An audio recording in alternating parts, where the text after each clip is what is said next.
नमस्कार दोस्तों, revision star में आपका सभी का स्वागत है। आज का टॉपिक है मराठा साम्राज्य। तो मराठा साम्राज्य से जुड़े हुए महत्वपूर्ण जो क्वेश्चन हैं उसको देखते हैं और उनके बारे में चर्चा करते हैं और एक शॉर्ट्स नोट्स के रूप में उनको याद करने की कोशिश करते हैं।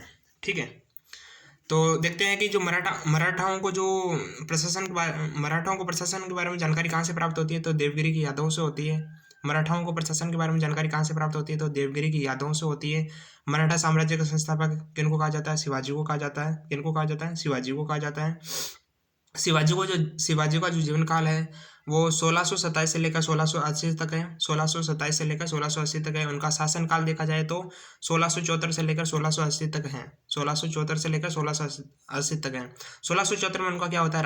राज्याभिषेक होता है। 1680 में उनकी मृत्यु हो जाती है। 1627 में उनका जन्म होता है। ठीक है, तो देखते हैं कि शिवाजी को जो जन्म होता है वो कहाँ होता है? 1627 में शिवनेर दुर्ग में होता है। कहाँ पर होता है? शिवनेर दुर्ग में होता है। और उनके पिता का नाम क्या है? शाहजी भोसले।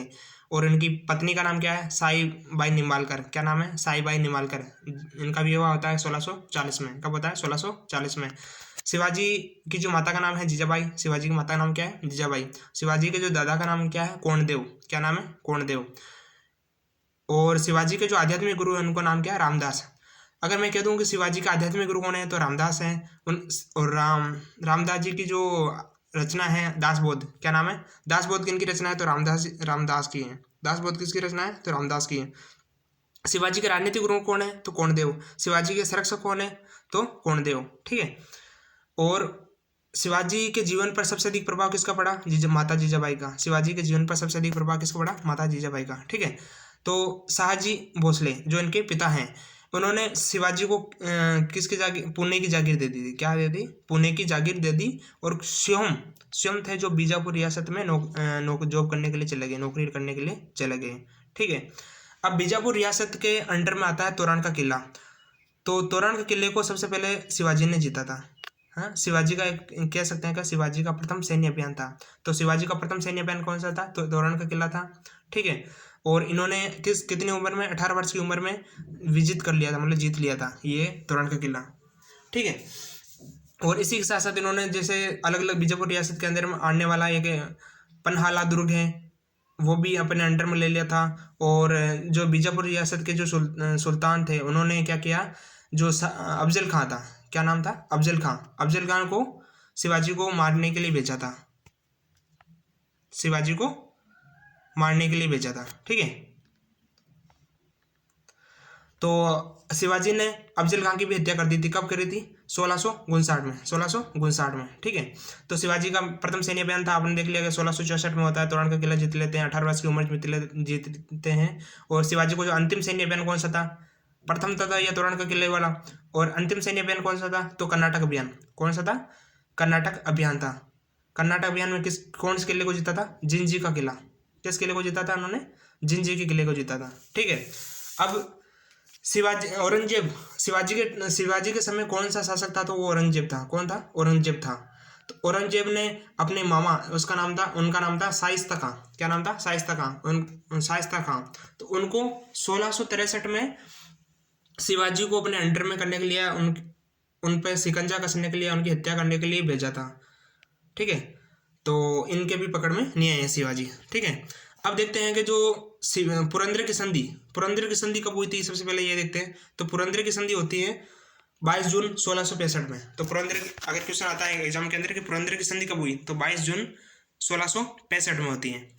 तो पुरंदर की संधि किन किन शासकों के बीच में होती है? तो मराठा और मुगलों के बीच में होती है। पुरंदर की संधि होती है जो मराठा और मुगलों के बीच में होती है। और ये किन किन शासक थे? शासक की बात करें तो शिवाजी थे और औरंगजेब थे। और पुरंदर की संधि के लिए औरंगजेब ने किसको भेजा था? जय सिंह को। किसको भेजा था? जय सिंह को। तो पुरंदर की संधि होती है वैसे तो शिवाजी और जय सिंह के बीच में होती है। और जय सिंह किन के अंडर में थे? औरंगजेब के अंडर में थे। ठीक है, तो इस संधि में क्या होता है? ये संधि होती है, आपको पता है, मराठा और मुगलों के बीच में होती है। इस संधि में जो शिवाजी के पास 35 किले थे, 35 किले थे, उसमें से 23 किले वापस औरंगजेब को देने थे। 35 किलो में से 23 किले थे जो औरंगजेब को देने थे। और इसके साथ साथ इन्होंने शर्त ये रख दी पुरंदर की संधि में कि संभाजी को दरबारी सेवा देनी थी। किसके? औरंगजेब के दरबार में संभाजी को उनके पुत्र, शिवाजी के पुत्र थे संभाजी, उनको दरबारी सेवा देनी थी औरंगजेब के दरबार में। ठीक है, ये बात समझ में आ गई। तो ये कब हुई थी? 22 जून 1665 में हुई थी। कब कौन संधि हुई थी? पुरंदर की संधि हुई थी। ठीक है, अब क्या होता है कि औरंगजेब ये संधि होने के बाद में औरंगजेब क्या करते हैं, एक बार शिवाजी को अपने दरबार में बुलाते हैं। कहाँ बुलाते हैं? आगरा के दरबार में। कहाँ बुलाते हैं? आगरा की दरबार में बुलाते हैं। ठीक है, तो आगरा के दरबार में शिवाजी को बुलाते हैं और वहां उनको क्या कर लेते हैं? कैद कर लेते हैं। ये मई 1666 में शिवाजी को कैद कर लेते हैं और कैद करके कहाँ रखते हैं? जयपुर भवन में, जो आगरा नगर में आता है। आगरा में है जयपुर भवन, वहां पर शिवाजी को कैद कर लिया जाता है। ठीक है, वहां पर रखते हैं इनको, शिवाजी को। ठीक है, और उसके बाद में शिवाजी है जो वहां जयपुर भवन से जो वहां से भाग जाते हैं। ठीक है, शिवाजी औरंगजेब के द्वारा शिवाजी को क्या क्या कहा गया या क्या क्या उपाधि दी गई वो देखते हैं। तो औरंगजेब ने शिवाजी को क्या कहा? पहाड़ी चूहा। क्या कहा? पहाड़ी चूहा। एक तो कहा पहाड़ी चूहा, और एक साहसी डाकू और राजा की उपाधि दी। औरंगजेब ने शिवाजी को राजा की उपाधि दी, साहसी डाकू कहा और पहाड़ी चूहा कहा। ठीक है, शिवाजी ने सूरत को कितनी बार लूटा था? 2 बार लूटा था। शिवाजी ने सूरत को कितनी बार लूटा था? 2 बार लूटा था। कब? फरवरी 1664 में और अक्टूबर 1670 में। फरवरी 1664 में और 1670 में। ठीक है, ये बात समझ में आ गई आपको? तो शिवाजी ने आगे चलकर देखते हैं कि शिवाजी ने अपनी राजधानी किसको बनाया था? रायगढ़ को। किसको बनाया था? रायगढ़ को। तो शिवाजी ने रायगढ़ को 1656 में, कब बनाया था? 1656 में राजधानी बनाया था रायगढ़ को। ठीक है, अब देखते हैं कि शिवाजी का जो राज्याभिषेक होता है वो कब राज्याभिषेक कब होता है? तो शिवाजी का जो राज्याभिषेक होता है वो होता है जून 1674 में। मैंने आपको ऊपर बताया था कि शिवाजी को शासनकाल होता है जो 1674 से लेकर 1680 तक होता है। तो शिवाजी का जो राज्याभिषेक होता है जून 1674 में होता है, और उस दौरान वो किस उपाधि का धारण करते हैं? छत्रपति की उपाधि का धारण करते हैं। शिवाजी राज्याभिषेक के समय छत्रपति की उपाधि का धारण करते हैं। शिवाजी का जो राज्याभिषेक होता है वो श्री गंगा भट्ट, जो काशी के पंडित थे, श्री गंगा भट्ट के द्वारा किया गया। शिवाजी के दरबार में किस भाषा का यूज किया जाता था? मराठी भाषा का यूज। शिवाजी के दरबार में किस भाषा का यूज किया जाता था? तो मराठी भाषा का यूज किया जाता था। ठीक है,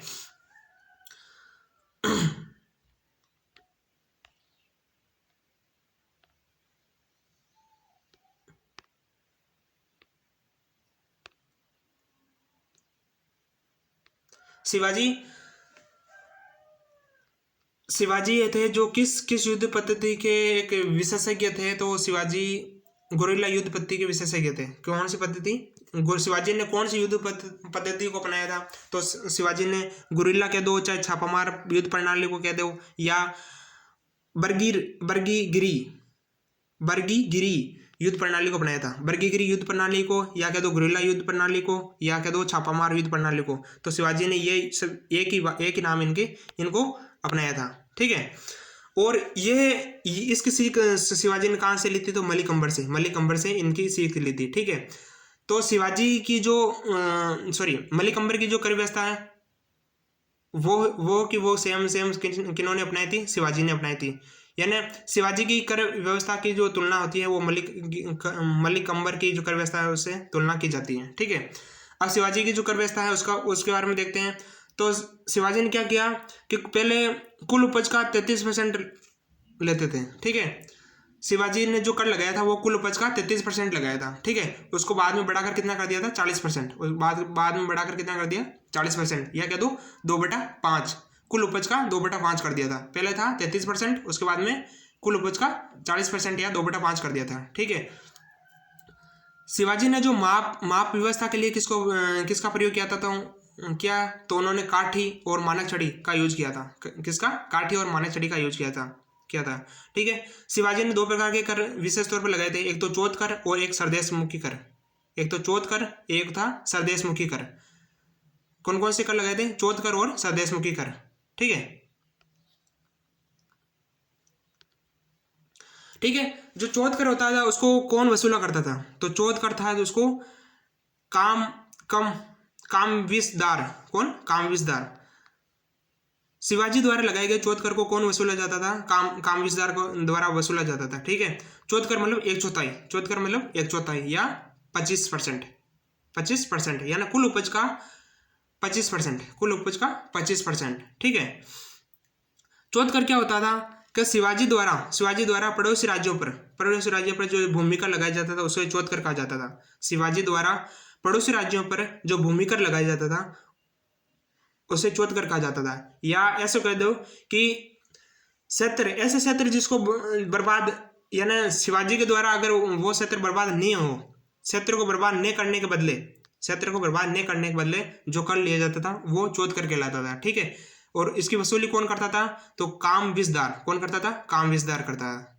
ठीक है, और सरदेशमुखी था जो मतलब शिवाजी अपने आप को अपने राज्य में सर्वश्रेष्ठ देशमुख के रूप में मानते थे। शिवाजी अपने राज्य में अपने आप को सर्वश्रेष्ठ देशमुख के रूप में मानते थे, और इसी आधार पर वे क्या करते थे?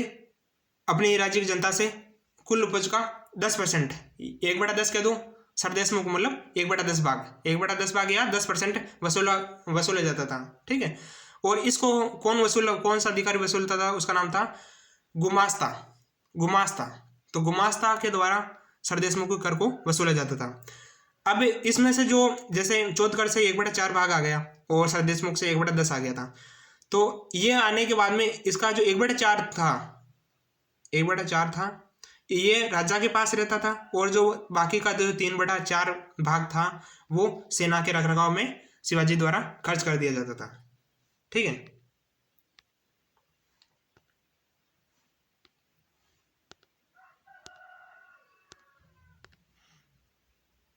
आगे देखते हैं कि जो अष्टप्रधान क्या था? 8 मंत्रियों का 8 मंत्री जो राजा को परामर्श देते थे उनको क्या कहा जाता था? या 8 मंत्रियों के समूह को अष्टप्रधान कहा जाता था। ये शिवाजी के मंत्रिमंडल को अष्टप्रधान कहा जाता था, जिसके अंदर 8 मंत्री होते थे जो राजा को परामर्श देने का कार्य करते थे। उसमें से पहला पद आता है पेशवा। कौन आता है? पेशवे को क्या कहा जाता है? प्रधानमंत्री कहा जाता है।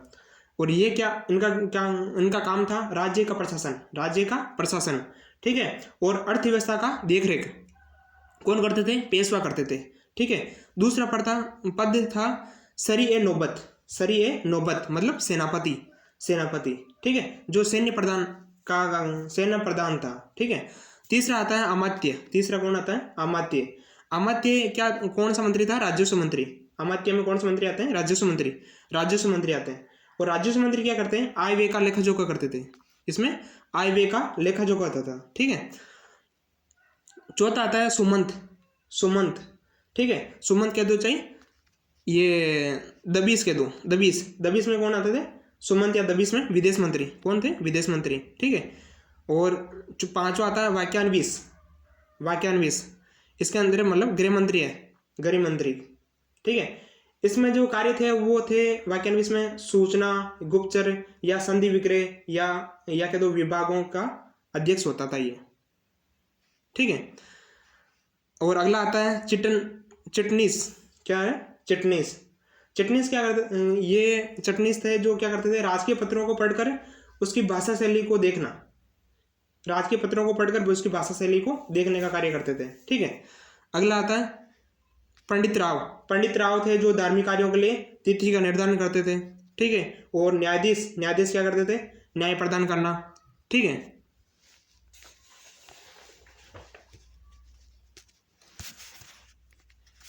और जो शिवाजी का जो पहला जो नौसैनिक बेड़ा था वो था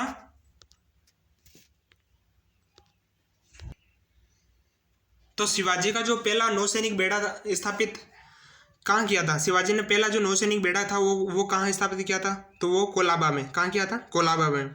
और जो शिवाजी के जो लड़ाकू जहाज थे उनको क्या नाम से जाना जाता था? मेचुआ के नाम से। किस नाम से? मेचुआ के नाम से। ठीक है, और जो शिवाजी के समय जो ग्राम प्रशासन की जो देखभाल करने वाला अधिकारी होता था उसको क्या कहा जाता था? तो शिवाजी के समय ग्राम प्रशासन की देखभाल करने वाला जो अधिकारी था उसको पाटिल कहा जाता था। ठीक है, और जो मराठा सचिवालय होता था, मराठा सचिवालय को फाद कहा जाता था। क्या कहा जाता? फाद। ठीक है, और जो सरजामी सरजामी जो प्रथा था, शिवाजी के समय जो सरजामी प्रथा थी उसका संबंध किससे था? तो ये प्रथा थी जो मराठा भू राजस्व व्यवस्था से संबंधित थी। ये किससे संबंधित थी? मराठा भू राजस्व व्यवस्था से संबंधित थी। कौन सी प्रथा? सरजामी प्रथा। वीडियो को पूरा देखने के लिए धन्यवाद, और वीडियो अच्छी लगी है तो चैनल को सब्सक्राइब जरूर करें। Okay, thank you.